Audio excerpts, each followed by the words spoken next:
Assalamualaikum warahmatullahi wabarakatuh. Hai sahabat Rumpat, back with me again Ica Wijaya. Welcome back to Rumpat.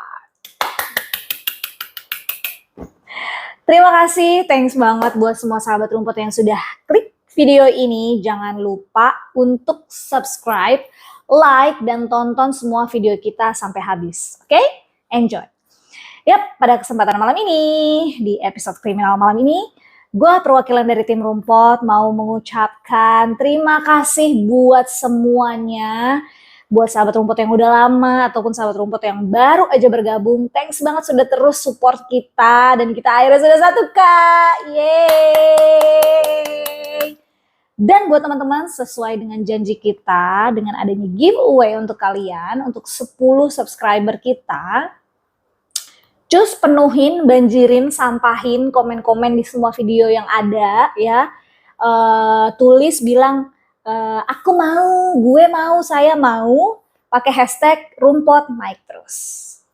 Oke, itu doang syaratnya, gampang banget. Nanti langsung dijapri sama admin kita, asik sama produser kita. Dan dijapri, ditanya alamat dan lain-lain, nanti akan dikirim biar meluncur giveaway-nya. Itu dia. Oke. Sekarang kita akan langsung masuk ke pembahasannya. Jadi malam ini seperti biasa, episode kriminal malam ini, gue akan bahas tentang sebuah kasus yang akhirnya terpecahkan dan sempat heboh pada tahun 2015 lalu. Yaitu tentang seorang anak yang bernama Gypsy Rose Blanchard dan ibunya yang bernama Didi Blanchard. Dua orang ini tuh menjadi sosok yang paling disayangi oleh masyarakat sekitar di Amerika Serikat pada tahun 2015. Dikarenakan banyak orang yang bersimpati nih karena penyakit yang diderita si Gypsy Blanchard tadi. Tapi guys, pada suatu waktu nih, tiba-tiba ada satu kejadian yang menghebohkan nih guys. Membuat kebohongan sang ibu, si Didi ini, dan anak ini akhirnya kebongkar ke hadapan publik. Dan akhirnya membuat seluruh kota Amerika Serikat tuh menjadi tidak percaya lagi sama si Didi Blanchard ini. Kira-kira kebohongan apa sih yang mereka lakukan? Penasaran? Seperti biasa sebelum kita masuk ke kronologi ceritanya, gue akan kupas dulu sedikit biografi tentang si ibu dan si anak perempuannya ini. Here we go.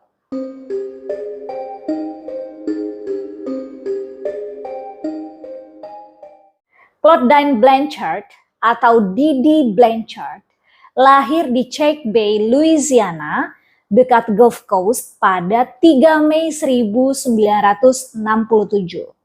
Ayahnya bernama Laud Anthony Pitre dan ibunya bernama Emma Louise Gisclair.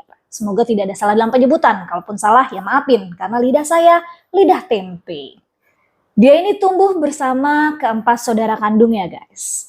Bernama ada Cloud Junior, ada Evans, ada Dorla, dan ada Todd. Pakai D ya, nggak pakai T.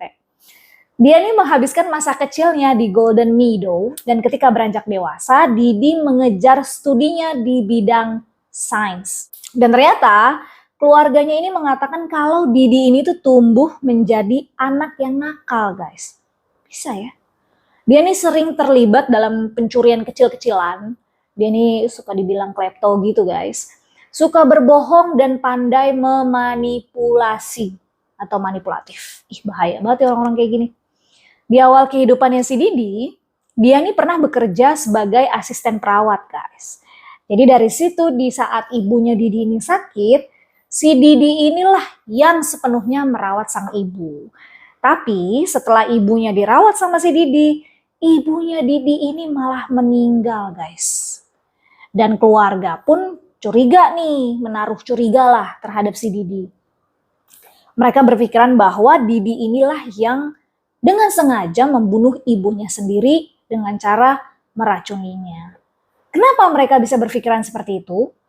Karena keluarganya ini baru mengetahui kalau si Didi ini sering banget gak ngasih makanan yang cukup selama ibunya sakit guys.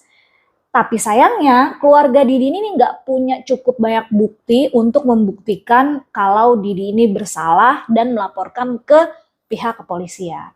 Dan di saat Didi berusia 24 tahun, dia bertemulah nih dengan seorang pria yang bernama Rod Blanchard. Dan akhirnya dia pacaran sama si pria ini yang masih berusia 17 tahun. Pandainya kau dapat berondong. Dan setelah menjalin hubungan yang gak begitu lama sama si Rod Blanchard ini, Didi pun hamil guys. Dan akhirnya mereka memutuskan untuk melanjutkan hubungannya ke pernikahan. Lalu Didi melahirkanlah nih seorang bayi perempuan yang cantik bernama Gypsy Rose Blanchard. Dan sebenarnya sebelum Didi ini melahirkan, pada bulan Juli dia ini sudah bercerai dengan si Rod Blanchard. Jadi pernikahannya itu tidak berlangsung lama lah ya, masih seumur jagung. Meskipun Didi ini berupaya agar si Rod ini kembali, tapi sayangnya Rod ini tidak pernah kembali dan akhirnya Gypsy pun lahir tanpa sosok seorang ayah. Di saat itulah nih, Didi akhirnya membawa Gypsy ke rumah ayah kandungnya Didi dan ibu tirinya untuk numpang tinggal di sana. Dan ketika Gypsy umur 3 bulan, Didi ini melihat sepertinya anaknya ini tuh menderita sleep apnea guys. Sleep apnea ini adalah gangguan serius pada pernapasan yang sering terjadi pada saat pengidap penyakit ini tuh tertidur. Dan akhirnya Didi pun membawa Gypsy ke rumah sakit dan ia dirawat di sana. Setelah kejadian itu, Gypsy ini sering sekali bolak-balik ke rumah sakit, tapi para dokter dan perawat mengatakan kalau Gypsy ini tidak menderita penyakit apapun guys. Dia nih baik-baik aja, tapi Didi tetap bersikeras kekeh dan yakin kalau si Gypsy anaknya ini memiliki sesuatu penyakit di dalam tubuhnya. Dan alasan Didi membawa anaknya ke rumah sakit itu selalu gara-gara hal sepele guys. Dan pernah nih, suatu hari pada saat Gypsy berumur 7 tahun, jadi saat itu Gypsy ini sedang diboncengin nih, naik motor sama kakeknya, dan dia ternyata mengalami kecelakaan kecil lah nih guys di jalan. Dan Gypsy hanya mengalami luka lecet pada lutut ya guys. Dan langsunglah si Didi ini membawa Gypsy ke rumah sakit. Dan kalian tahu apa yang dilakukan si Didi di rumah sakit? Dia ngomong apa nih ke pihak rumah sakit? Si Didi ini bilang, kalau anaknya ini membutuhkan beberapa tindakan serius seperti operasi untuk bisa mengobati si Gypsy. Yang padahal ya elah jatuh lecet dikasih obat merah juga udah kelar itu, ribet. Dan di saat itu Didi nih yakin kalau anaknya si Gypsy ini mengalami luka dalam yang parah guys. Lebih-lebih dari dokter dia udah. Dan sejak itulah Gypsy ini akhirnya memakai kursi roda guys. Dan ternyata kursi roda itu didapati sama si Didi ini dengan cara meminta belas kasihan dari orang-orang sekitar. Dia mengaku kalau dia ini gak mampu nih buat ngebeliin si Gypsy ini kursi roda. Dan karena kasihan nih orang-orang, akhirnya mereka mengumpulkan dana untuk membelikan Gypsy kursi roda. Nah seperti tadi yang gue bahas, Didi dan Gypsy ini kan tinggal nih di rumah kakeknya, di rumah orang tuanya si Didi. Ya pastilah sesekali Didi ini membuatkan makanan untuk orang tuanya, ya nggak? Pernah nih, suatu saat pas si Didi membuatkan sarapan untuk ibu tirinya, tiba-tiba setelah ibu tirinya menyantap makanan buatan si Didi itu, ibu tirinya nih jatuh sakit guys. Padahal diketahui sebelumnya, sang ibu tiri ini tuh sehat walafiat, kagak ada sakit apapun, walaupun udah tua. Langsunglah nih keluarganya kembali berpikiran kalau Didilah penyebab ibu tirinya ini tiba-tiba sakit. Karena di saat Didi tidak membuat sarapan ya, nggak bikin makanan apapun buat orang tuanya nih, keadaan si ibu tirinya itu baik-baik aja guys. Dan tiap kali ibu tirinya menyantap makanan buatannya si Didi nih, dia pasti bakal langsung jatuh sakit. Gila ya. Dan ternyata bener aja guys, pada suatu hari nih, Didi ini akhirnya kepergok nih. Dia meracuni ibu tirinya dengan cara menaruh sebuah racun yang ternyata cukup mematikan di makanan ibu tirinya, guys. Ya, tapi mungkin karena Didi ini menaruh racunnya sedikit atau mungkin kadar racunnya nih sudah sedikit menghilang gitu lah ya, nggak terlalu apa berbahaya mungkin atau gimana karena tercampur sama makanan juga. Jadi ibu tirinya ini nggak sampai metong guys, cuma sakit parah aja gitu. Dan semenjak kejadian itu langsunglah si Didi ini diusir sama sang ayah. Dan akhirnya si Didi dan Gibbs ini pindah ke sebuah perumahan kecil di daerah Slidell, New Orleans, Amerika Serikat. Dan yang kita tahu nih, si Didi ini kan nggak bekerja ya guys. Gimana dia bisa ngebayar tagihan listrik, tagihan rumah, dan lain-lain? Kalian tahu apa yang dia lakukan? Ternyata si Didi ini mendapatkan tunjangan anak dari si Rod, ya bapaknya Gypsy tadi, sebesar $1.200 per bulannya guys. Plus bantuan publik. Banyak kan duitnya? Gila.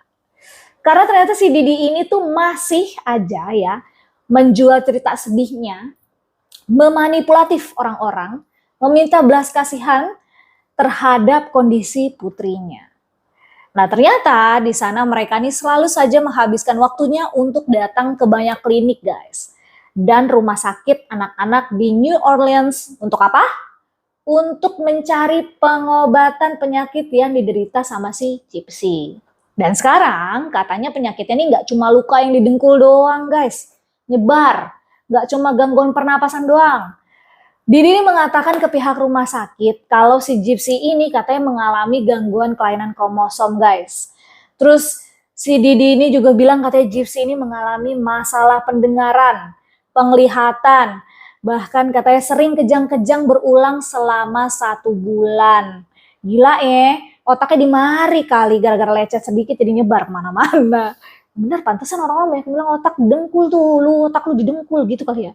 Nah, meskipun penyakit itu tidak pernah terdeteksi setelah rangkaian tes yang dilakukan, guys, dokter nih tetap meresepkan obat-obatan yang sesuai lah ya, apa yang dikatakan dari mulutnya si Didi, kayak anti kejang, obat anti nyeri generik, untuk berjaga-jaga nih katanya, kalau tiba-tiba penyakit si Gypsy itu kambuh kembali. Dan dari semua yang dikatakan oleh Didi, dia nih bilang ke semua orang kalau Gypsy ini menderita multiple sclerosis. Tahu nggak lo? Gue aja nggak tahu. Gue kasih tahu. Multiple sclerosis adalah penyakit yang berpotensi melumpuhkan otak dan tulang sumsum belakang atau sistem saraf pusat di Jakarta Pusat pasti. Pada penyakit ini, sistem kekebalan tuh menyerang dirinya sendiri atau tubuh sendiri sehingga menyebabkan masalah komunikasi antara otak dan seluruh tubuh. Hati-hati guys. Dan ternyata bertahun-tahun Gypsy ini tuh sudah melakukan beberapa operasi guys untuk menyembuhkan penyakit yang ada di badannya. Aneh ya, kok rumah sakit bisa dengan mudahnya gitu menyetujui. Kan harusnya kalau mau operasi tuh ditelusuri dulu gitu loh, maksudnya bener nggak dicek gitu loh catatan medis dia bener nggak sih menderita penyakit ini. Gak asal main operasi, main kobok aja badan orang. Oh atau mungkin karena efek obat yang dikonsumsi sama Gypsy kali ya. Yang walaupun di awalnya nggak sakit, tapi karena dia konsumsi obat-obatan itu efek sampingnya jadi kayak ya ada aja gitu yang salah. Oke lanjut. Batuk dikit. Harusnya di sini iklan masuk nih. Gitu, amin. Pada tahun 2005, tiba-tiba datanglah nih bencana badai Katrina yang melanda wilayah tempat tinggalnya si Didi dan Gypsy guys. Rumah mereka hancur dan semua barang-barang termasuk catatan medisnya si Gypsy dan akte kelahirannya ini terpaksa hilang. Dan karena kejadian itu memaksa Didi dan Gypsy Rose harus tinggal di sebuah penampungan khusus bagi para orang-orang yang memiliki kebutuhan khusus. Dan setelah mereka tinggal di sana, ada nih salah satu dokter yang kasihan gitu ya, iba ngelihat keadaannya si Gypsy nih. Dan dokter ini akhirnya pun merekomendasikan untuk mereka tinggal di Missouri. Karena di sana dokter spesialis yang khusus menangani penyakit yang dialami Gypsy. Karena rekomendasi dari dokter tadi, Akhirnya langsunglah mereka nurut nih pindah ke Missouri. Nah, pas mereka pindah di tahun 2008 guys, di sana nih keduanya menjadi tambah terkenal nih karena banyak orang yang memviralkan atau mempublikasikan tentang mereka berdua. Ya mereka dipuja-puja, dipuji-puji, bukan dipuja, dipuji. Kalau si Didi ini seorang ibu yang hebat, berjuang menghidupi anaknya sendirian yang menderita banyak penyakit. Dan mereka sudah kehilangan segalanya karena badai Katrina yang membuat rumah mereka hilang, hancur, dan barang berharga lain-lainnya. Ya, tentu aja mendengar kisah haru perjuangan Didi untuk merawat Gypsy sendirian, akhirnya ada salah satu perusahaan nih, anjay, yayasan gitulah ya namanya Habitat for Humanity. Mereka nih membangunkan sebuah rumah, membangunkan Gypsy dan Didi sebuah rumah kecil yang bagus dan lengkap sudah dengan isinya, bahkan sampai fasilitasnya tuh ada jalanan khusus kursi roda gitu loh guys. Sampai dibuatin bak air mandi panas juga. Coba bayangin tuh, gila. Solidaritasnya tinggi sekali, luar biasa. Dan gak hanya itu aja guys. Make-A-Wish Foundation, bahkan mereka nih juga mengirimkan tiket perjalanan untuk Didi dan Gypsy ke Walt Disney World. Terus Didi ini dan Gypsy juga mendapatkan tiket nonton konser gratisnya Miranda Lambert. Tuh. Bahkan si Miranda Lambert ini nih diketahui menyumbangkan uangnya kepada Gypsy karena mereka yaitu kasihan ngeliat kondisi si Gypsy. Nah ternyata si Rod ini sang ayah barulah mengetahui kabar tentang putrinya. Langsunglah si Rod ini mencoba untuk menghubungi putrinya untuk mengajak Gypsy ini bertemu guys. Dan gak hanya itu, Rod juga selalu mengirimkan hadiah untuk si Gypsy. Tapi nih guys, si Didi malahan melarang Rod agar tidak bisa bertemu dengan putrinya. Pernah nih suatu hari, pada saat di hari dimana Gypsy ini ulang tahun, yang ke-18, Rod ini mencoba menelpon si Didi untuk berbicara dengan Gypsy. Dia ini pengen ngucapin selamat ulang tahun gitu loh guys. Yang ke-18, tapi si Didi menggertak melarang keras, bilang ke Rod kalau jangan kau bilang kalau Gypsy sudah berumur 18 tahun, kata dia. Karena yang dia tahu, dia tuh baru berusia 14 tahun. Gila. Yang ngedenger itu si Rod auto bingung lah ya guys ya. Tapi kan karena Rod ini pengen banget gitu ngucapin selamat ulang tahun buat anaknya gitu kan. Akhirnya si Rod pun ya udah ngikutin aja lah apa kata kaulah si Didi itulah. Dan ternyata guys, si Didi ini sering banget bohong mengenai Rod ke Gypsy, ke anaknya. Dan bilang juga ke semua orang, kalau Rod ini tuh pecandu narkoba, suka minum-minuman alkohol, dan katanya nggak pernah menafkahi atau memberikan uang untuk Gypsy. Padahal tadi di awal kan udah gue bahas ya, kalau si Rod ini suka ngasih duit ngirimin per bulan $1.200. Lumayan loh itu per bulan segitu. Jadi apa? Ya si Didi itu berbohong guys. Terus nih guys, dengan kondisi si Gypsy yang kepalanya udah botak, memakai kacamata yang tebal banget, terus kalau jalan selalu membawa tabung oksigen, dan dia juga selalu memakai kursi roda, ya pastilah orang-orang sekitar nih banyak yang kasihan ngeliat dia gitu kan. Gue pun ya dari jauh aja kasihan gitu. Saat itu nih guys, si Didi lah nih mulai nih memanfaatkan situasi kondisinya si Gypsy nih. Akhirnya membuat mereka berdua nih sering kali dipanggil untuk wawancara di beberapa stasiun TV. Oke, cadas lah Umen. Kalau kalian pernah lihat nih ya, Didi dan Gypsy ini setiap datang ke stasiun TV nih mereka nih selalu duduk berdekatan dan mereka selalu bergandengan tangan. Jadi orang-orang pasti melihatnya Didi ini adalah sosok ibu yang luar biasa. Tapi ada juga yang berpikir kalau apa yang dilakukan Didi itu adalah salah satu cara dia mengontrol Gypsy. Nah pastinya di saat Didi dan Gypsy ini diundang nih untuk wawancara di berbagai macam stasiun TV ya enggak, di berbagai macam acara, pastilah pemberitaan tentang mereka nih akan cepat naik ya enggak. Dan ternyata kisah Didi dan Gypsy ini tuh bener-bener menarik perhatian para dokter nasional guys. Gak lama kemudian, para dokter spesialis ini langsunglah menghubungi Didi nih dan Gypsy untuk menawarkan apakah ada yang bisa mereka lakukan untuk membantu si Gypsy ini. Dan ternyata ada nih salah satu dokter. Dia ini adalah seorang ahli saraf pediatrik dari Springfield bernama Dr. Bernardo Flatterstein. Dia menawarkan Gypsy untuk melakukan check up dan perawatan secara gratis di klinik miliknya sampai si Gypsy ini sembuh. Sayangnya, di saat Dr. Bernardo Flatterstein ini melakukan pengecekan terhadap Gypsy Rose, dia menemukan fakta mengejutkan nih guys. Bahwa Gypsy Rose ini tidak memiliki penyakit apapun. Nah lo, jeng jeng. Biasanya gitu ya kalau di sinetron Indosiar mah gitu. Ya, yang katanya si Gypsy ini memiliki penyakit multiple sclerosis, kelainan kromosom, dan penyakit-penyakit lainnya.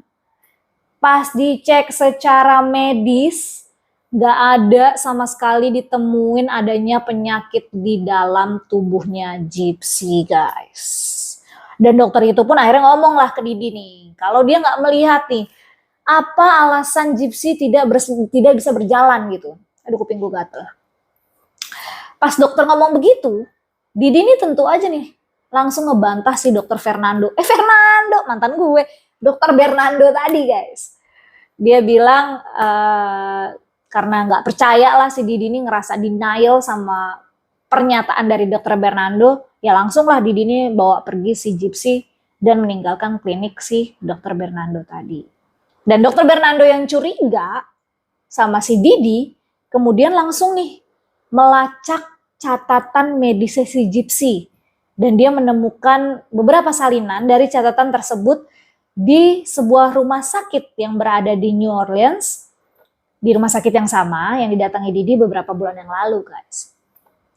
Langsunglah nih dokter Bernardo menghubungi pihak rumah sakit untuk menanyakan catatan medis si Gypsy. Dan ternyata benar aja.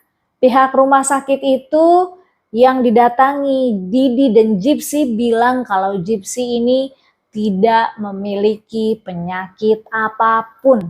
Gue rasa kayaknya harus cek emaknya deh. Emaknya yang sakit, bukan Gypsy-nya. Dan dari sini guys, dokter Bernardo nih beranggapan bahwa ada yang gak beres nih sama si Didi nih.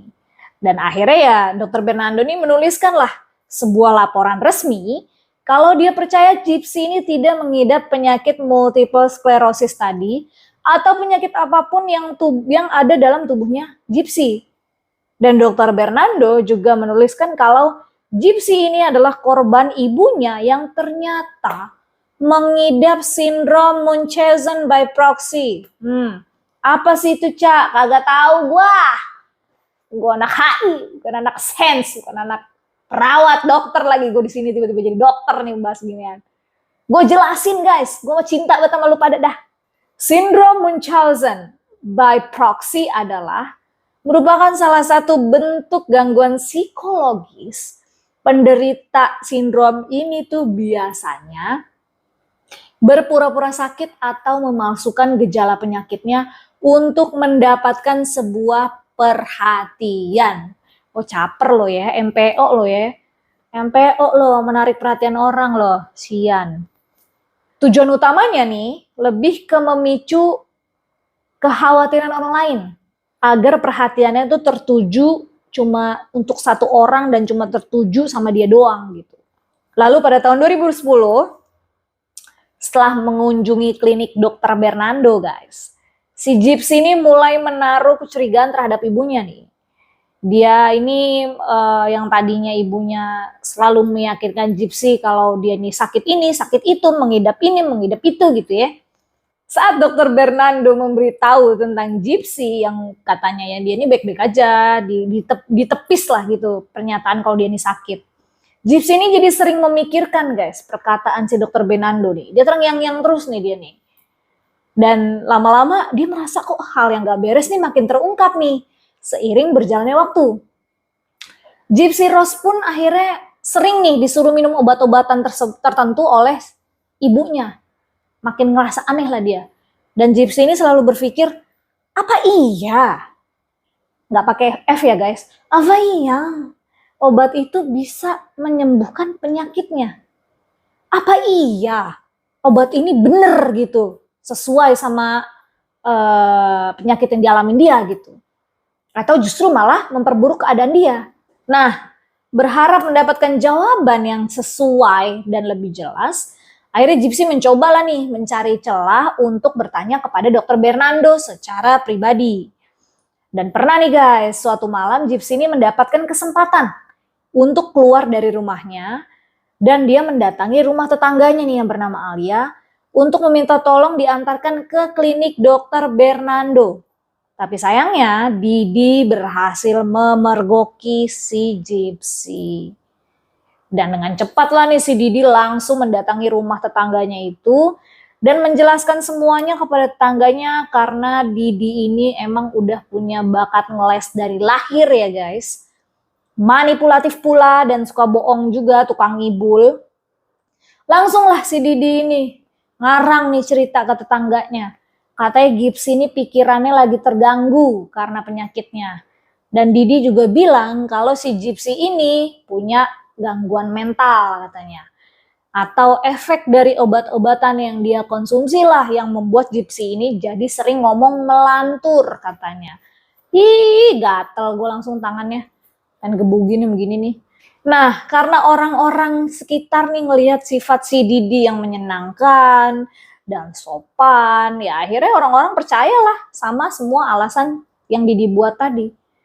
Di sisi lain, Gypsy ini udah mulai yakin kalau dia ini nggak sakit guys. Nah, semakin hari semakin jelas juga nih, karena setiap Didi memberikannya obat dan dia dibius nih ya, Gypsy ini mulai merasa lemes gitu loh guys, lemes-lemes otot gitu, yang mengakibatkan si Gypsy ini selalu mengeluarkan air liur dan dia nggak bisa berjalan.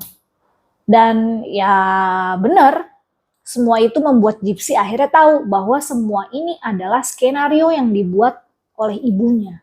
Didi ini melakukan sebuah penipuan besar-besaran guys, demi mendapatkan sebuah benefit sosial. Lama-kelamaan sifat dan perilaku Didi pun akhirnya mulai terlihat nih oleh Gypsy. Didi akan berperilaku kasar kepada Gypsy apabila Gypsy ini melakukan hal-hal yang dia nggak suka. Bahkan nih pasca insiden dengan tetangganya tadi, Gypsy ini sering dirantai, ya, diikat di kasurnya pada saat dia pengen tidur. Dan ada nih guys, pada suatu malam di saat Didi udah tidur, Gypsy ini pernah secara diam-diam mulai menggunakan internet. Gypsy mencoba mencari informasi atau mungkin pertolongan kali ya. Tapi di internet Gypsy malah menemukan ada situs kencan.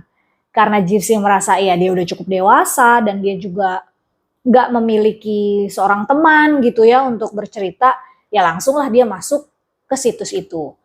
Dia mau ngobrol nih dengan para pria dan berharap salah satu dari mereka nih bisa menyelamatkannya gitu tujuannya. Akhirnya pada tahun 2012, Gypsy bertemulah dengan seorang pria di situs kencan itu dan pria itu bernama Nicholas Godejohn. Pria yang berusia 23 tahun berasal dari Wisconsin. Tapi guys, tanpa Gypsy ketahui sebelumnya, ternyata Nicholas ini tuh memiliki riwayat yang cukup buruk. Dia nih memiliki riwayat penyakit mental dan catatan kriminal. Dia tuh melakukan pelecehan dan dia juga penyandang autisme. Dan beberapa bulan kemudian setelah mereka berhubungan melalui situs kencan itu, akhirnya mereka membuat akun Facebook nih. Akun Facebook rahasia gitu. Dan mereka melanjutkan chat-chatannya melalui Facebook tersebut. Dan setelah mereka berhubungan melalui Facebook, si Nicholas ini tiba-tiba memperkenalkan Gypsy ke BDSM guys. Anjay! Tahu kan BDSM? Gue gak mau ngejelasin, lu jangan pura-pura ngomong gak tahu, lu udah pada gede lu, gue tahu. Gak usah jelasin lah, search diri, gak usah di-search juga udah tahu. Nicholas ini ngaku nih ke Gypsy kalau dia memiliki kepribadian ganda. Dan kadang si Nicholas ini bisa jadi jahat, kadang bisa juga langsung switch jadi anak kecil. Bahkan dia juga ngaku kalau dia ini adalah manusia serigala katanya. Au, lo nggak ke Indonesia, lo kalau Indonesia direkrut tuh ikut GGS. Ganteng-ganteng selau. Karena udah jatuh cinta nih sama si Nicholas, Gypsy ya udah percaya lah tuh sama semua omongannya Nicholas dari A sampai Z. Karena merasa si Gypsy dan Nicholas ini udah berhubungan lama, akhirnya Gypsy ini berpikir untuk, wah gue kudu ketemu langsung nih sama Nicholas nih. Akhirnya Gypsy dan Nicholas ini tuh mencoba membuat sebuah rencana. Anjay. Jadi Gypsy ini mengirimkan Nicholas untuk mengirimkan uang ke Nicholas untuk datang ke bioskop nih. Nah terus Gypsy ini akan ngajak ibunya yaitu si Didi untuk bisa menonton bioskop juga. Terus nanti di tempat yang sudah ditentukan, Nicholas ini akan mendatangi Gypsy dan Didi untuk mengajak ngobrol. Akhirnya lah guys, hari yang ditunggu-tunggu tiba nih. Gypsy mengajak ibunya, si Didi, untuk nonton film Cinderella di sebuah bioskop. Dan sampailah mereka di bioskop, beneran aja, Nicholas ini juga ternyata udah ada di sana guys. Di dalam bioskop itu. Nicholas pada saat itu dia berpura-pura lah, seolah-olah gak kenal nih sama Gypsy. Tapi saat itu juga Nicholas mencoba untuk mengajak ngobrol Gypsy seperti orang yang baru pertama kali ketemu. Dan akhirnya Nicholas, Gypsy, dan Didi masuklah ke dalam teater dan mereka duduk berdekatan dan tiba-tiba entah bagaimana cara Nicholas dan Gypsy ini bisa-bisanya mereka diam-diam menyelinap keluar dari studio bioskop guys. Mereka ke kamar mandi dan saat itulah mereka melakukan hubungan badan untuk pertama kalinya. Masa Allah bisa aja anak autis begitu? Apa kabar yang normal?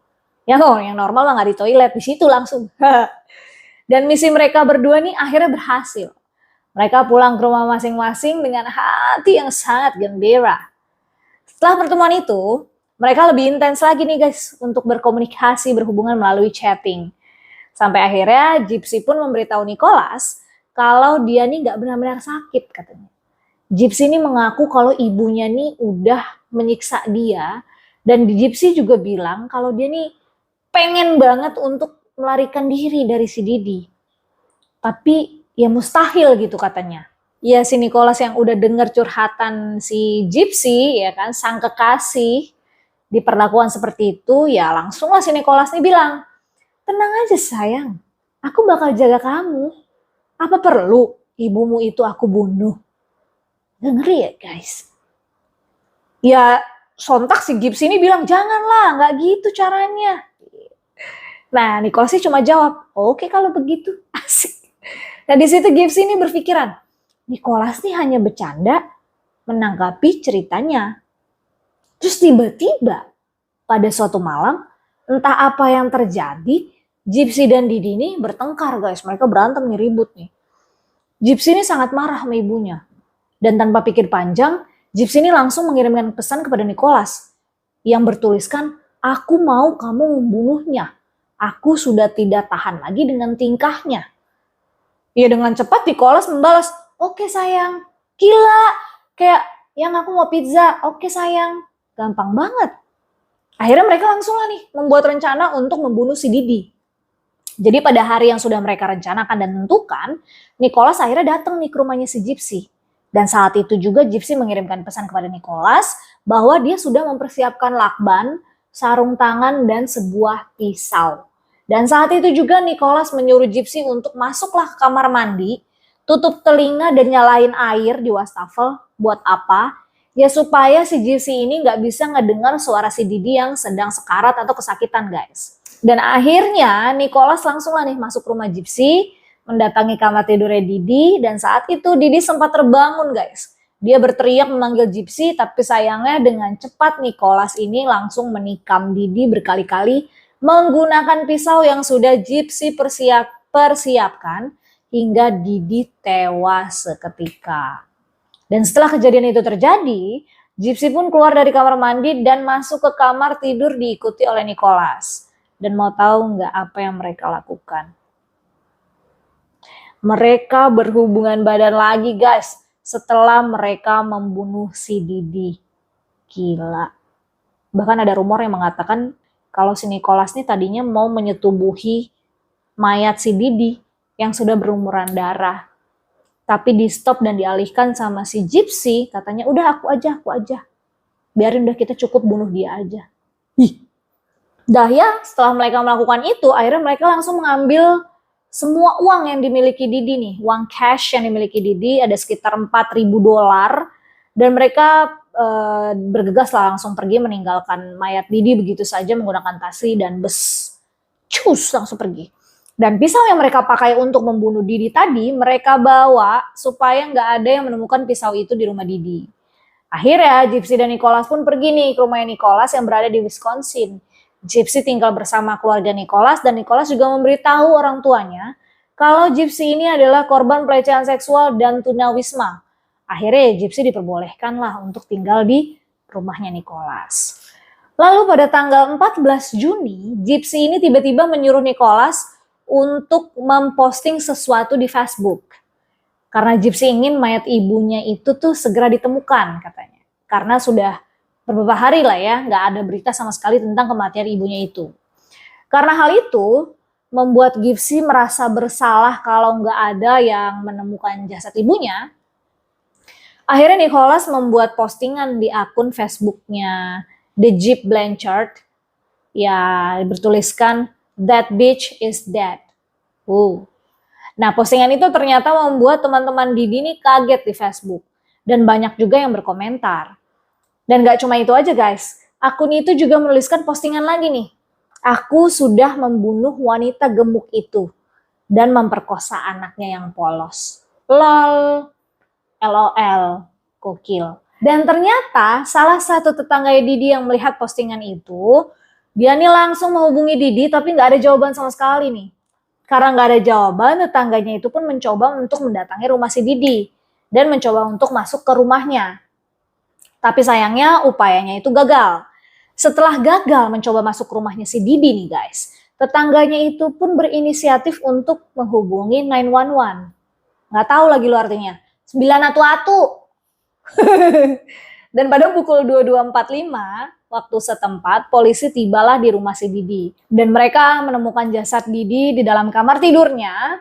Badannya ini sudah penuh luka tusuk guys. Dan ternyata Didi diketahui sudah tewas sejak beberapa hari yang lalu. Tapi polisi tidak menemukan Gypsy guys. Penyelidikan polisi pun dimulai. Akhirnya mereka menemukan titik terang saat seorang tetangga bernama Alia Woodmans mengungkapkan bahwa Gypsy menjalin hubungan rahasia dengan kekasih online-nya. Dan ternyata selama Gypsy tinggal di rumahnya, dia sempat berbicara dan berteman dengan Alia Woodmans ini nih guys. Alia pernah sesekali datang ke rumah Gypsy untuk sekedar bermain. Dan Gypsy bercerita kepada Alia kalau ia sedang menjalani hubungan dengan seorang pria yang dia dapati dari sebuah situs kencan. Dan Gypsy juga bercerita kalau mereka nih sudah membuat akun Facebook untuk saling berkomunikasi atau berhubungan. Nah, Alia ini ngomonglah ke polisi kalau Gypsy ini bertemu dengan pacar rahasianya itu di salah satu situs kencan. Gypsy sangat menyayangi kekasihnya, tapi dia takut untuk memberitahu si Didi. Sebab dia tahu nih kalau si Didi nggak akan merestui hubungan mereka. Mendapat informasi tersebut, polisi pun langsung mengakses Facebook itu guys. Dan akhirnya penyelidikan polisi pun mengerucut kepada satu nama yaitu Nicholas Godejohn. Kita lanjut ke penangkapan.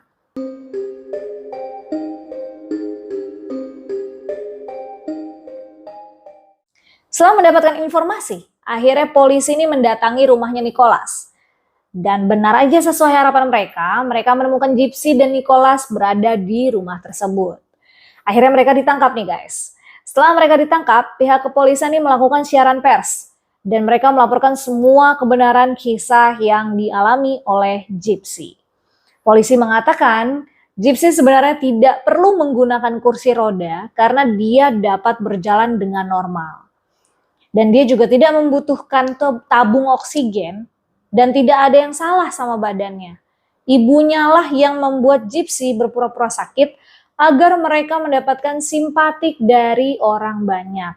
Dan hal inilah yang membuat semua orang menjadi kesal karena merasa sudah dibohongi.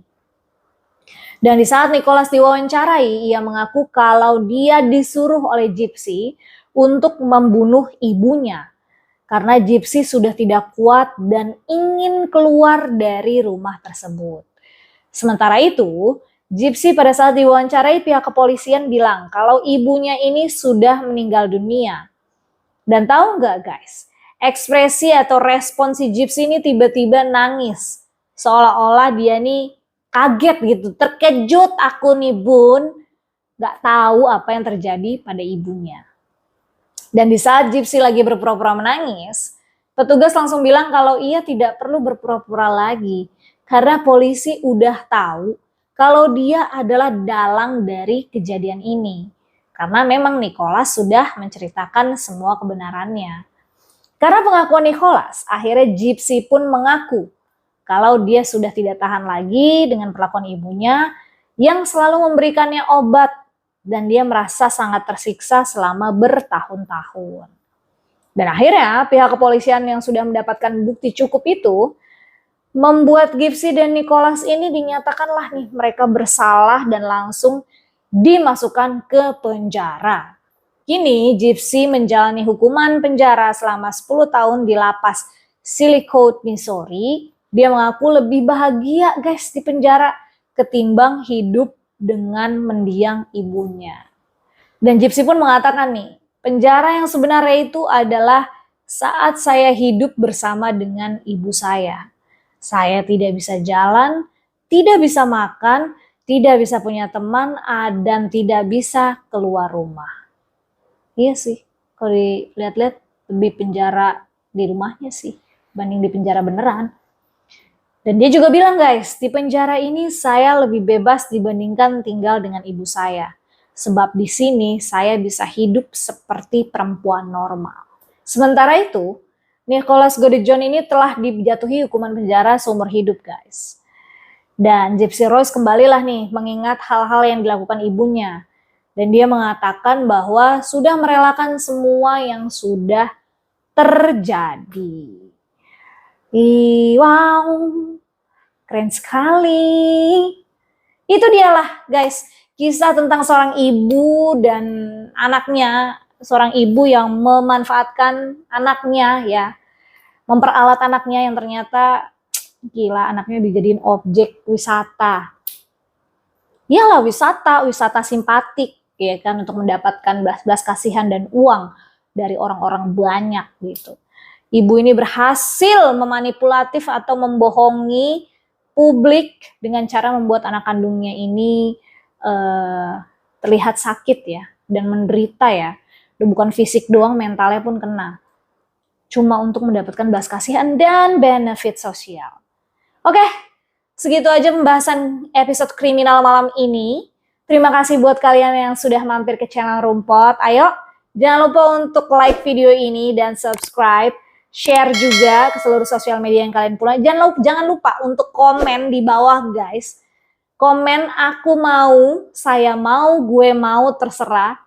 Hashtag Rumpot naik terus.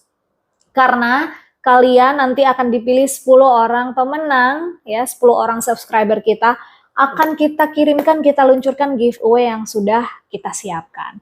Thank you banget sudah selalu support Rumpot, sudah sampai di 1K, semoga Rumpot terus naik.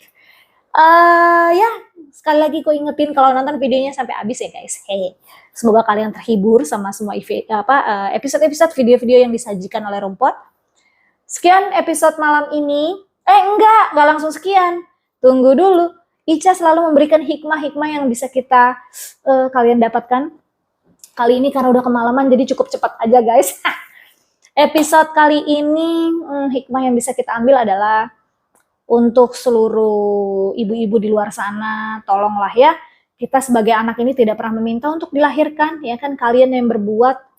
Kami diturunkan, kami dikaruniakan, dardes kami lahir. Kami tidak memilih dari rahim siapa kami akan lahir. Jadi tolong ketika kalian mendapatkan kesempatan itu, mendapatkan karunia itu, manfaatkanlah, syukurilah sebaik-baiknya mungkin, rawat kami, jaga kami, karena nanti ketika kalian tua, tanpa kalian minta, kami pun akan membalas itu semua. Itu dia hikmah yang bisa kita dapatkan. Buat anak-anak juga, apa ya, kalau bisa, salah juga sih si Gypsy diem aja, harusnya dia berani untuk speak up ya. Karena ya, tapi susah juga, nggak bisa maksain juga sih. Kan tergantung karakter pribadi yang udah ditanam sama ibunya kan selama hidup. Oke, sekian. Sekali lagi pokoknya mau bilang terima kasih buat semua sahabat rumput yang udah dukung rumput sampai akhirnya ya kita sudah 1K bahkan lewat, semoga akan terus naik ke depannya. Sekian episode kriminal malam ini, sampai bertemu di episode kriminal selanjutnya. Gue Ica Wijaya pamit undur diri. Wassalamualaikum warahmatullahi wabarakatuh.